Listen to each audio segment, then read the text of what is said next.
नमस्कार, न्यूज 18 आप देख रहे हैं। मैं हूं आपके साथ में अमनदीप। खबरों की शुरुआत करेंगे। सबसे पहले बात करते हैं झबरेड़ा नगर पंचायत की, जहां पर कांग्रेस जीती है। एक बड़ी खबर आपको बता रहे हैं और साथ ही आपको बता दें कि कांग्रेस की जीत हुई है झबरेड़ा में, और साथ ही भारतीय जनता पार्टी के भी कई सीटों पर बढ़त देखी जा रही है। तो 11 में से 7 सीटों पर बीजेपी आगे है और अल्मोड़ा में बीजेपी की ऐतिहासिक जीत हुई है। पिथौरागढ़ में भी भारतीय जनता पार्टी जीती है। देहरादून हल्द्वानी में भी भारतीय जनता पार्टी आगे बनी हुई है। तो काशीपुर में कांग्रेस कैंडिडेट आगे है। निकाय चुनाव में बम्पर जीत की तरफ भारतीय जनता पार्टी आगे बढ़ रही है। 11 में से 7 निगमों में भारतीय जनता पार्टी ने बढ़त बनाई हुई है। अल्मोड़ा की बात करें, पिथौरागढ़ की बात करें, यहां पर बीजेपी की बढ़त देखी जा रही है। देहरादून हल्द्वानी, यहां पर भी भारतीय जनता पार्टी आगे है। तो निकाय चुनाव में बम्पर जीत की तरफ बीजेपी आगे बढ़ती हुई नजर आ रही है। तो वहीं झबरेड़ा की बात की जाए तो झबरेड़ा में कांग्रेस पार्टी की बढ़त बनी हुई है और अभी जानकारी मिल रही है कि कांग्रेस पार्टी यहां से जीत गई है। तो आपको नगरीय निकाय इलेक्शन के रिजल्ट बता रहे हैं, जिसमें भारतीय जनता पार्टी लगातार बढ़त बनाए हुए है।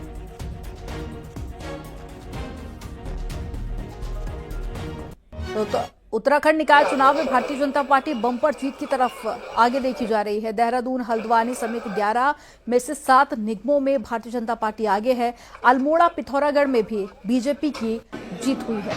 चुनावी सरगर्मी के बीच में उत्तरकाशी में आज सुबह से आए भूकंप के 3 झटके, बीते 36 घंटे में 6 बार भूकंप के झटके से दहशत में लोग देखे जा रहे हैं।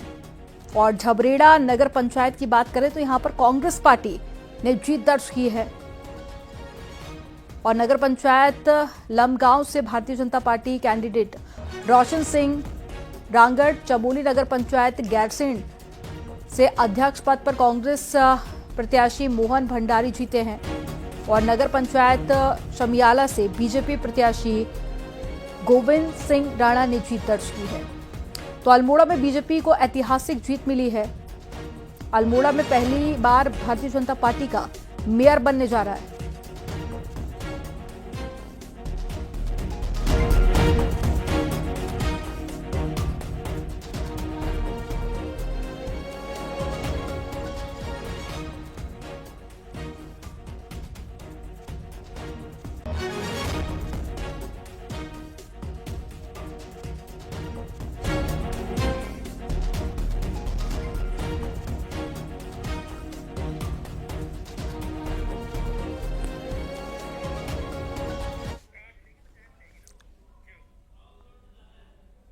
अल्मोड़ा में बीजेपी को ऐतिहासिक जीत मिली है। अल्मोड़ा में पहली बार भारतीय जनता पार्टी का मेयर बनेगा। बीजेपी प्रत्याशी अजय वर्मा पहले मेयर बन गए हैं, जिस पर भारतीय जनता पार्टी में जश्न का माहौल देखा जा रहा है। बीजेपी के नवनिर्वाचित मेयर अजय वर्मा ने कहा है कि जनता ने जो विश्वास जताया है, उनका भरोसा तोड़ा नहीं जाएगा। वहीं केंद्रीय मंत्री अजय टम्टा ने भी जनता का धन्यवाद किया है।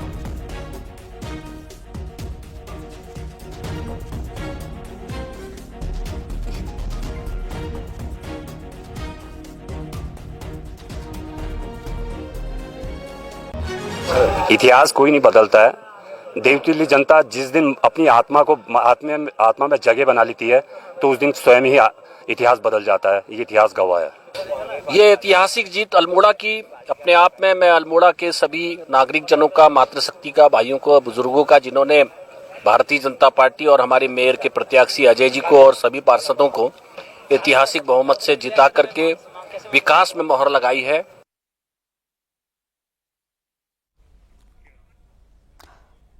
नैनीताल के पहाड़ी हिस्सों में कांग्रेस की जीत हुई है। जिले में कांग्रेस ने नैनीताल, भीमताल और भवाली तीनों पालिका सीटों पर कब्जा कर लिया। इन तीनों जीत के बाद में पहली बार ये जीत इसलिए भी कांग्रेस के लिए ऐतिहासिक मानी जा रही है कि तीनों ही सीटों पर कांग्रेस ने एक साथ जीत दर्ज की है। कांग्रेस कार्यकर्ताओं ने जमकर जश्न मनाया है। नैनीताल सीट पर कांग्रेस की सरस्वती खेतवाल ने बीजेपी की जीवंती भट्ट को हराया है। तो भवाली में कांग्रेस के पंकज आर्य और भीमताल में कांग्रेस की सीमा टम्टा ने जीत दर्ज की है।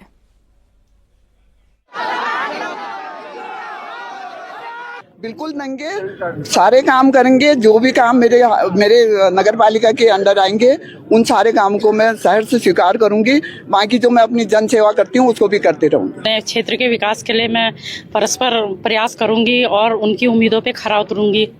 और बहुत कांटे की टक्कर थी। मेरे हर एक कार्यकर्ता और सभी लोग, मेरा परिवार, सब लोग मेरे सपोर्ट में हैं और भगवान का आशीर्वाद रहा तो मैं सब काम अच्छे से करूंगी। नैनीताल जिले के पहाड़ी हिस्सों में मिली कांग्रेस को ये जीत किसी संजीवनी से कम नहीं है। हालांकि बीजेपी के चुनावी मैनेजमेंट पर सवाल उठते रहे हैं और इसके अलावा जो जिले के पहाड़ी जिलों के विधायक हैं उनके कामकाज पर भी ये सवाल जीत खड़ी करती है। वीरेंद्र बिष्ट, न्यूज 18 नैनीताल।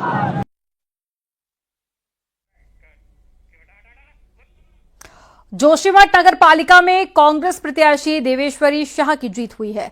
देवेश्वरी शाह को कुल 2336 वोट मिले हैं, जबकि भारतीय जनता पार्टी प्रत्याशी सुषमा डिमरी को 1888 वोट मिले हैं। देवेश्वरी देवी ने 448 वोटों से जीत दर्ज की है। जीत के बाद में विजय जुलूस भी निकाला गया है।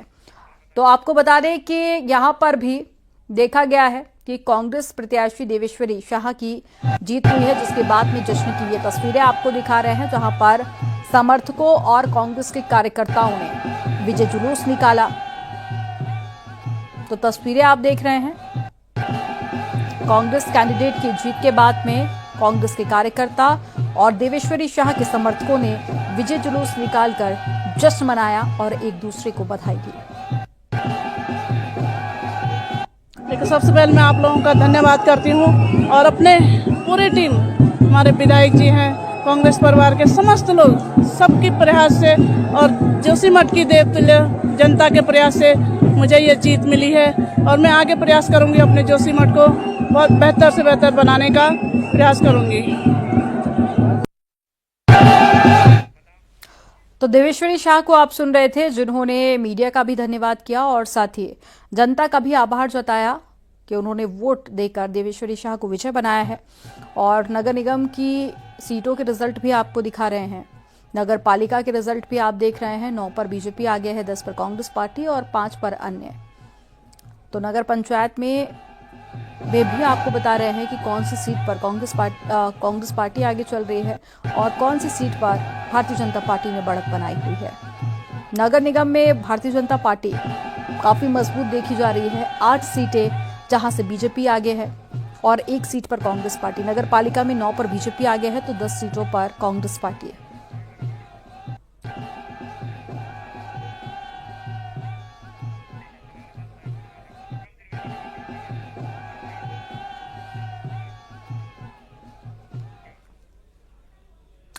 और सुनील प्रभात हमारे साथ में जुड़ गए हैं देहरादून से लाइव। शैलेंद्र नेगी हल्द्वानी से जुड़ गए हैं। नितिन सेमवाल चमोली से जुड़ गए हैं। विजयवर्धन उप्रेती जुड़ गए हैं पिथौरागढ़ से और साथ ही पुलकित शुक्ला हमारे साथ में जुड़ गए हैं हरिद्वार से। सबसे पहले सुनील, मैं आप ही के पास में आऊंगी। अब काफी हद तक जो तस्वीरें हैं वो साफ हो चुकी हैं। कई जगह पर हम देख रहे हैं कि भारतीय जनता पार्टी ने बढ़त बनाई हुई है और कई ऐसी सीटें हैं जहां पर कांग्रेस पार्टी आगे चल रही है। ऐसे में अगर बात कर ली जाए देहरादून की, सियासी हब इसे कहा जाता है, तो कैसी तस्वीरें सामने आ रही हैं? देखिए देहरादून में क्या नज़ारा है, आप मेरे पीछे, मैं कहूँगा कि एक बार आप देखें कि मैं काउंटिंग सेंटर के बाहर हूँ। यहाँ पर इतनी बड़ी तादाद में यहाँ पर कार्यकर्ता पहुँचे हुए हैं कि इससे ये देखा जा सकता है कि लोगों में कितना जोश है, कितना उमंग है चुनाव को लेकर। ये लोग अभी नहीं, सुबह से यहाँ पर डटे हुए हैं। हमने दिन में भी अपने दर्शकों को बताया था कि कितनी बड़ी संख्या में यहाँ पर लोग पहुँचे हुए हैं। ये सुबह से यहाँ पर डटे हुए हैं। दोस्त, आप किसके समर्थन में आए हो? किसके समर्थन में आए हैं? सिलेंडर के। कब से हैं आप लोग यहाँ? हम सुबह से यहीं पे अलग अलग पार्टियों के, कोई निर्दलीयों के समर्थक यहाँ पर हैं। आप किसके समर्थन में यहाँ पर हैं? आप कमली बाट के। कब से आप लोग यहाँ पर? कब से है? कितना समय हो गया? इनका चौथा कार्यकाल है इस टाइम पे हमारी कमली दीदी का। आप कहना चाहेंगे? ठीक है, चलिए शैलेंद्र नेगी का रुख कर लेते हैं। हल्द्वानी से हमारे साथ में जुड़े हुए हैं शैलेंद्र। हल्द्वानी का रिजल्ट क्या कहता है और कैसी तस्वीरें आपके आसपास?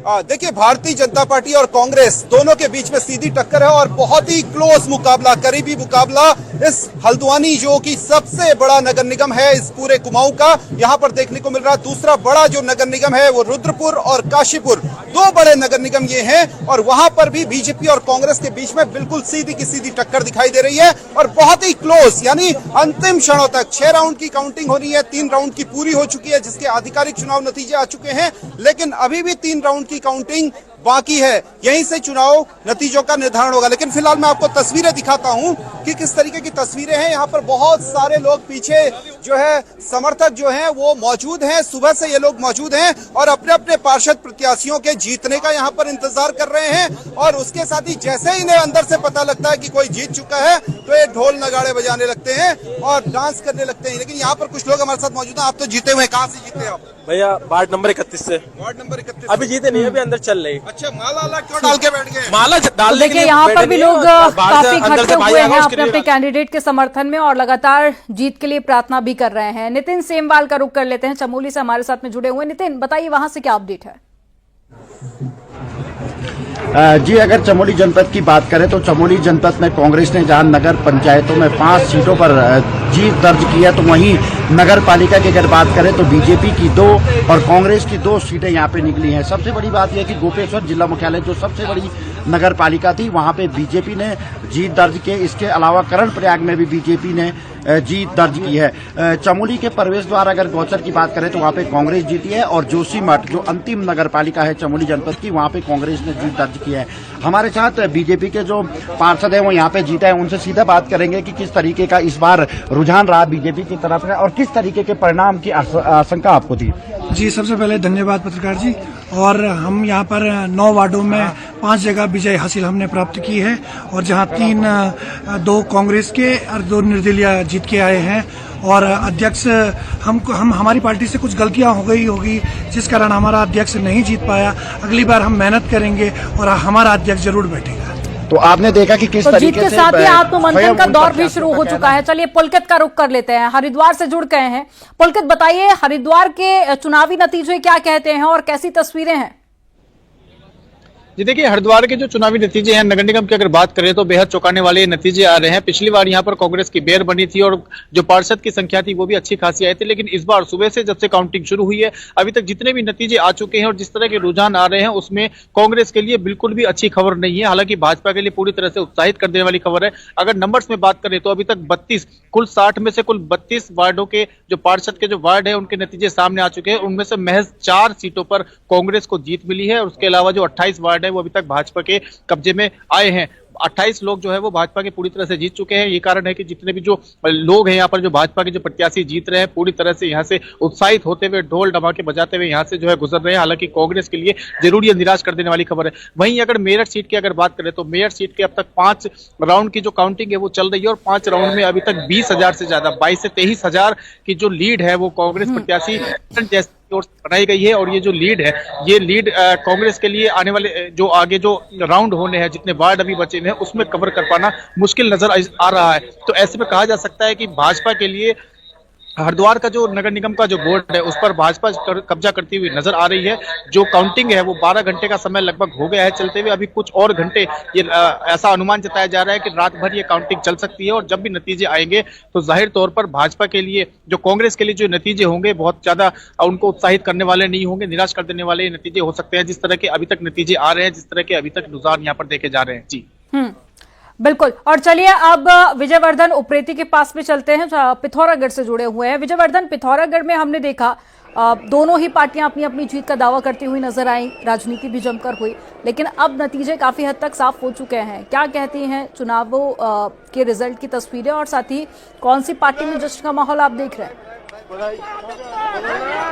जी, निश्चित तौर पर पिथौरागढ़ की अगर बात करें तो यहाँ पर बड़े चौंकाने वाले नतीजे यहाँ पर आए। काफी रोचक यहाँ पर मेयर का मुकाबला रहा है। बीजेपी तकरीबन 17 वोटों से यहाँ पर जीती हुई है। एक तरीके से कांटे का मुकाबला निर्दलीय उम्मीदवार मोनिका महर और बीजेपी की कैंडिडेट कल्पना देवलाल के बीच देखने को मिला है। अभी कुछ देर पहले यहाँ पर आधिकारिक घोषणा की गई है कि बीजेपी की उम्मीदवार कल्पना देवलाल 17 वोटों से जीती हुई है। तो आप समझ सकती है कि किस तरीके से कांटे का मुकाबला यहाँ पर देखने को मिला। हालांकि अभी जो जानकारी मिली है, कांग्रेस जो निर्दलीय उम्मीदवार हैं उन्होंने रिकाउंटिंग की यहाँ पर मांग की है, क्योंकि काफी कड़ा मुकाबला दिखा है। 17 वोटों का मुकाबला अंतर यहाँ पर हार और जीत के बीच रहा है। इस तरीके का मुकाबला पिथौरागढ़ में कभी नहीं देखने को मिला है।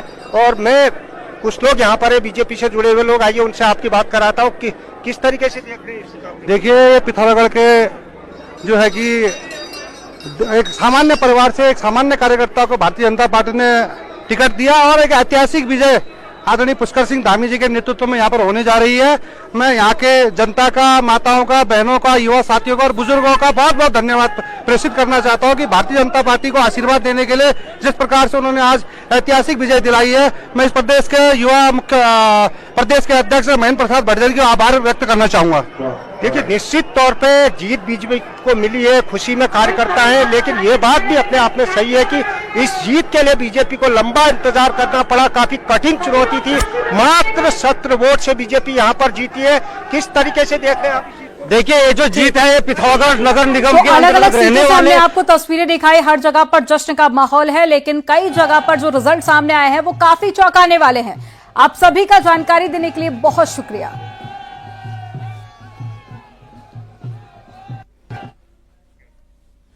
और न्यूज 18 पर मुख्यमंत्री योगी आदित्यनाथ ने महा एक्सक्लूसिव इंटरव्यू दिया है। उत्तराखंड में यूसीसी लागू होने के सवाल पर सीएम योगी आदित्यनाथ ने कहा, यूपी की कार्यप्रणाली में यूसीसी की झलक है। उत्तर प्रदेश में यूसीसी पहले से ही लागू है। Editor in chief Rahul Joshi से खास बातचीत की है मुख्यमंत्री योगी आदित्यनाथ ने। रात को 8 बजे सीएम योगी का महा एक्सक्लूसिव इंटरव्यू आप देखिए न्यूज 18 उत्तर प्रदेश उत्तराखंड पर। तो जब सवाल किया गया सीएम योगी आदित्यनाथ से कि यूपी में भी यूसीसी लागू होना चाहिए, तो मुख्यमंत्री ने कहा कि पहले से ही यूपी में यूसीसी लागू है। और इसके अलावा उन्होंने कहा कि यूपी की कार्यप्रणाली में यूसीसी की झलक है। उत्तर प्रदेश में यूसीसी पहले से ही लागू है। और साथ ही यूपी में यूनिफॉर्म सिविल कोड लागू होगा और कब तक? यूपी की कार्य पद्धति से कहीं आपको लगता है कि यूनिफॉर्म सिविल कोड नहीं है? आप कह रहे हैं कि ऑलरेडी लागू हो चुका है? ये ऑलरेडी लागू है।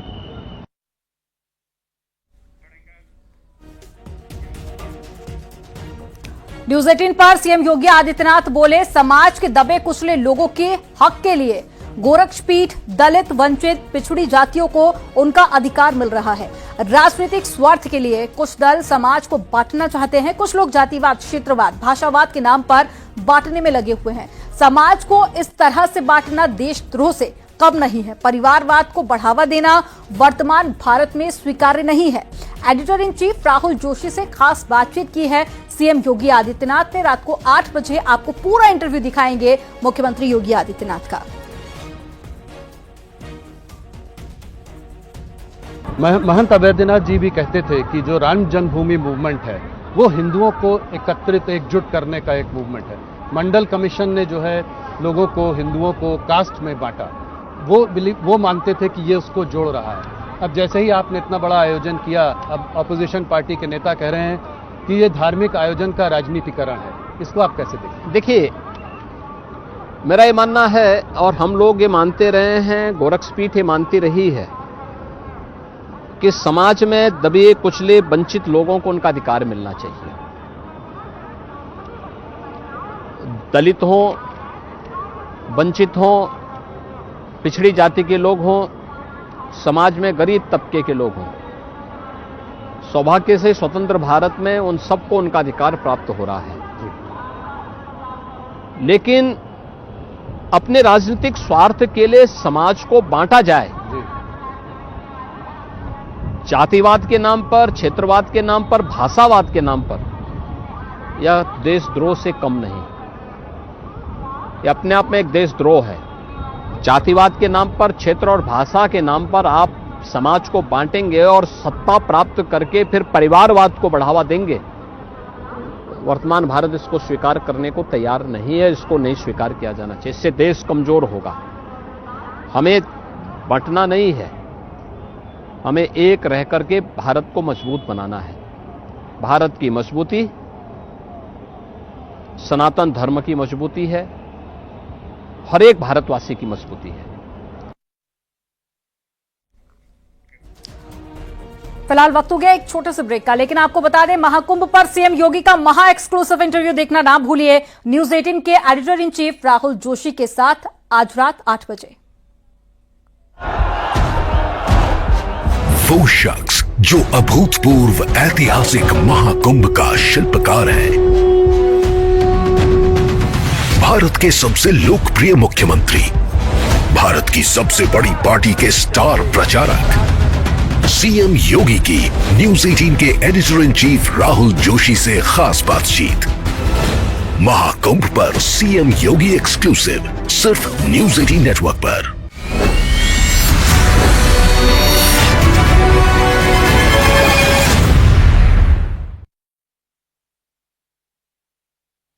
मुथूट फाइनेंस पेश करते हैं गोल्ड लोन मेला।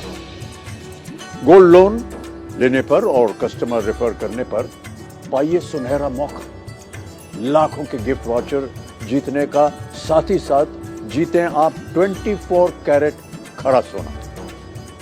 गोल्ड लोन लेने के लिए आज ही मुथूट फाइनेंस की ब्रांच में जाइए या फिर कॉल कीजिए 1-800-313-1212।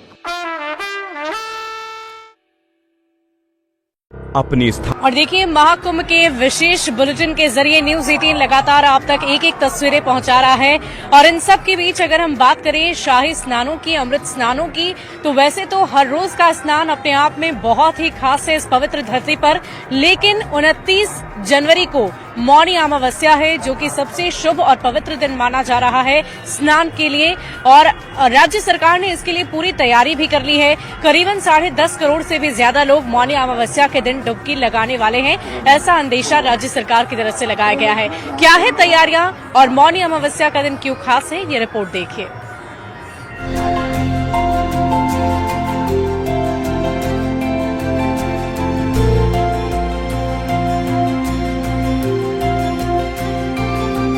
प्रयागराज महाकुंभ में 29 जनवरी को तीसरा अमृत स्नान है। मौनी अमावस्या पर अमृत स्नान का खास महत्व है, इसलिए देश के अलग अलग हिस्सों से श्रद्धालु महाकुंभ में स्नान करने पहुंचेंगे।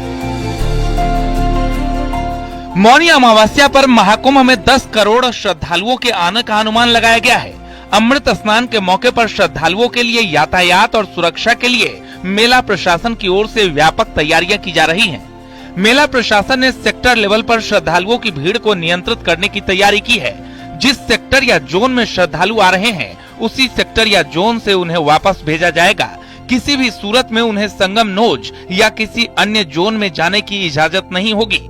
सभी ADM, additional SP, CO, SDM और सेक्टर मजिस्ट्रेट को उनके कार्यक्षेत्र में रहकर सभी व्यवस्थाओं को सुनिश्चित करने के निर्देश दिए गए हैं। संगम नोज या अन्य जोन पर 27 से 29 जनवरी को मूवमेंट कम से कम रखने की बात कही गई है। लोगों की सुविधा के लिए 12 किलोमीटर लंबे घाट का निर्माण किया गया है। अमृत स्नान 29 जनवरी यानी कि मौनी अमावस्या की तिथि को है। माना जाता है कि इसी दिन अमृत कलश से जो अमृत की बूंदें हैं वो त्रिवेणी संगम पर गिरी थीं, तो इसमें सम्मिलित होने के लिए लगभग 10 करोड़ लोग आ रहे हैं। उसके लिए प्रशासन ने तैयारियां पूरी कर ली है। बैरियर और बैरिकेड्स पर भीड़ को कंट्रोल किया जाएगा। उड़न दस्ते और वॉच टावर की टीमें तैनात की जाएंगी। संस्थानों को होल्डिंग एरिया के रूप में उपयोग करने और जरूरत पड़ने पर अस्थायी पार्किंग क्षेत्रों के विकास के भी निर्देश दिए गए हैं। भीड़ नियंत्रण के लिए संस्थानों में रात्रि ठहराव की व्यवस्था की जाएगी। मौनी अमावस्या महाकुंभ का सबसे प्रमुख पर्व है। महाकुंभ में सारी व्यवस्थाएं इसी पर्व को ध्यान में रखकर की जाती है। श्रद्धालुओं के प्रयागराज तक पहुंचने के लिए देश के अलग अलग हिस्सों से ट्रेनें और बसें चलाई जा रही हैं।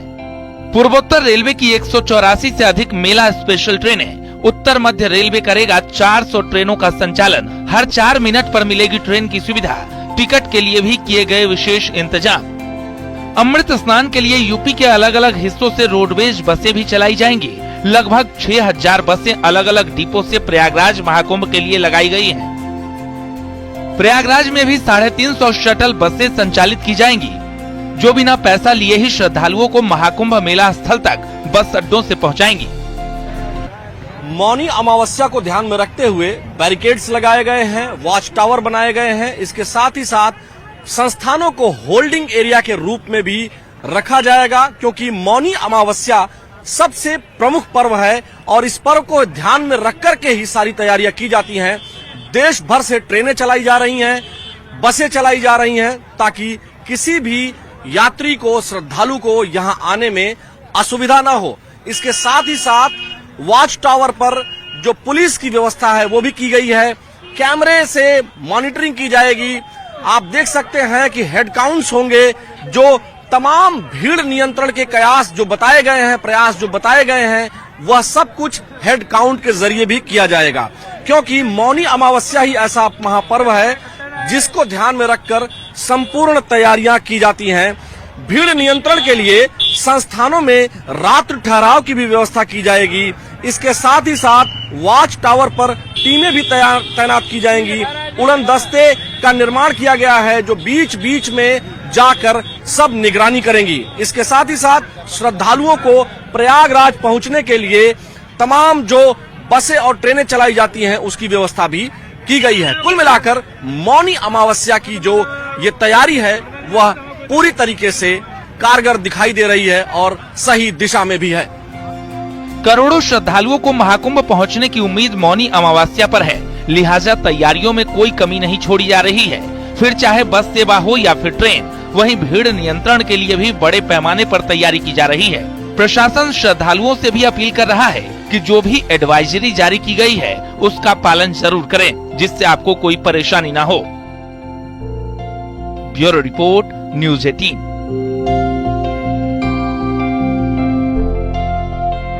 और देखिए, महाकुंभ के विशेष बुलेटिन के जरिए न्यूज़ 18 लगातार आप तक एक एक तस्वीरें पहुंचा रहा है।